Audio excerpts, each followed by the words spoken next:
Magandang araw mga kaibigan.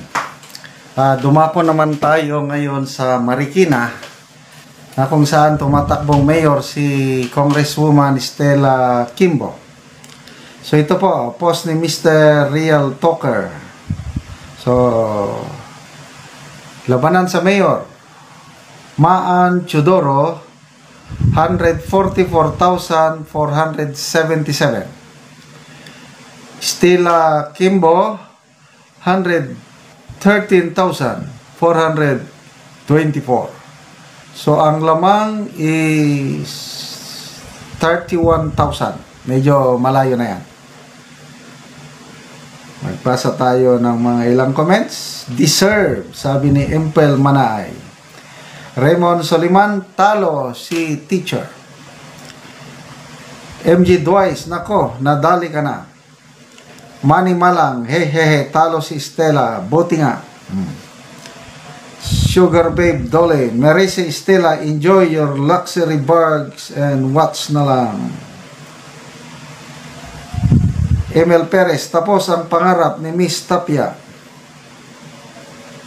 Marise, paalam teacher.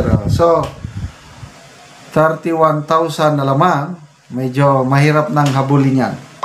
So, malala ko, pag-distribute ng ayuda dyan sa Marikina, namatayan tayo ng isang kababayan dahil sa masyadong mainit siguro. Ayaw pang ipapost ng mga tao. Kailang wala, naipost pa rin. Hindi mo ngayon makontrol ang social media. So, ito, natalo na siya, matatalo. Ulitin ko, these are partial unofficial count. So, hintayin natin yung official count ng COMELEC.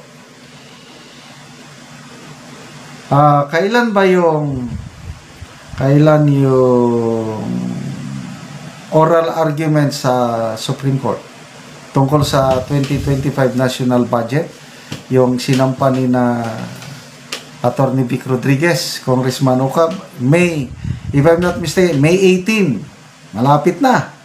So, required doon si Teacher Stella. Paano niya ngayon ipapaliwanag yung mga blank items sa BICAM report? So, punta naman tayo, update tayo sa Cebu. Cebu City, ito, nilista ko na lang. Pam Baricuatro, 970,817. Gwen Garcia, 662,078. Halos 310,000 votes ang laman. So medyo malaki na rin yan na lamang. Mahirap nang habulin. Basta lang walang hokus-pokus. Dan Fernandez, kanina ako na malayo. Sol Aragones na ang panalo, malayo na. 27,000 lang ang vote, 270,000 lang. Alayo, si Sol Aragones nasa 400,000 votes. Malayo, milya-milya ang lamang. Kaya si Sol Aragones mayroon siyang post na nagpapasalamat na siya sa mga nagtiwala sa kanya. Ito naman, post na Inquirer, excited si ex-VP Leni Robredo. Tinawagan niya na, kinongratulate niya si Bam Aquino, who is poised to take number 2 niya. Parang ito. Ano yan?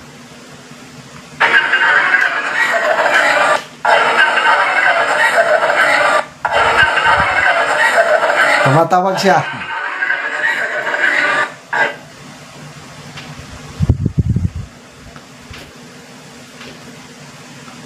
Okay, Davao del Norte.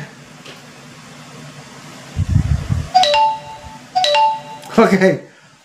Si Teacher Castro naman, Franz Castro, ito, post ni AMP Satire. Number 40th spot out of 66 candidates sa pagkasenador.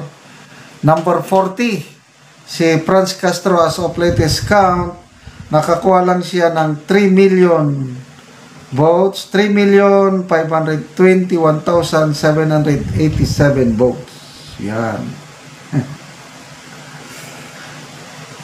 Isang palanggay na nation. Grabe, paninindigan ng mga taga Cebu. Mga Cebuano, saludo tayo sa lahat ng taga Cebu. Dahil parang sigurado nang manalo si Pambari 4. Okay, simpleng buhay. God bless Pilipinas. Red hair. Solid Cebu, Duterte, salute. Angela Patricio. Di gumana ang tig 20 pesos na bigas at ayuda. Salute sa mga taga Cebu. Yes. Bone Reste. Gulat si Gwen. Duterte lang pala ang kasagutan kaya lusot si Pam. Oh, dito mo ang tagal ng governor itong Gwen Garcia. Ngayon lang siya natalo dyan sa Cebu nang dahil sa isang Duterte. Okay? So ito, PDP laban. Ang partido ni itinaas ni Tatay Digong ang kamay ni Pam Baricotro at saka binisita siya ni BP Sara. So, goodbye. Ano pa? Yes, solid. To, Ronnie Beltran, sabi, noong 2016, kung hindi dahil kay Tatay Digong, hindi mananalo si Gwen. Ganyan ba? Ran Mitch Sabayton. Ganyan kaming taga Cebu sis. Kapag binudol mo ng isang beses, hindi na magpapabudol pa ulit. So, ito, mananalo, Pambari 4, PDP laban. Remember, Cebu, pinakamayamang probinsya sa boto. More than 1 million votes ata. Basta, dami, 2 million ba? Basta, vote rich, number 1 vote rich ka province. O, Pambari 4, no? 2028 na election. BP Sara ang tatakbo. Oh, sigurado na tayo sa Cebu. Diba? So, talagang all things work together for good. Talagang ito, yung labanan ng senador. 5 senador na PDP ang pumasok na sa Magic 12. Pang-anim pa yan si Pia Cayetano. Kahit alyansa si Pia Cayetano, kailang nationalista party member siya, aliado siya ni Camille Villar at Amy Marcos, aliado siya ng mga Villar. Kaya 6 na pro-Duterte ang mananalo. Basta wala nang hokus-pokus. So anong ibig sabihin nun? Pwede nang makatulog ng mahimbing si BP Sara. Tayo namang mga DDS, pwede na tayong magsaya.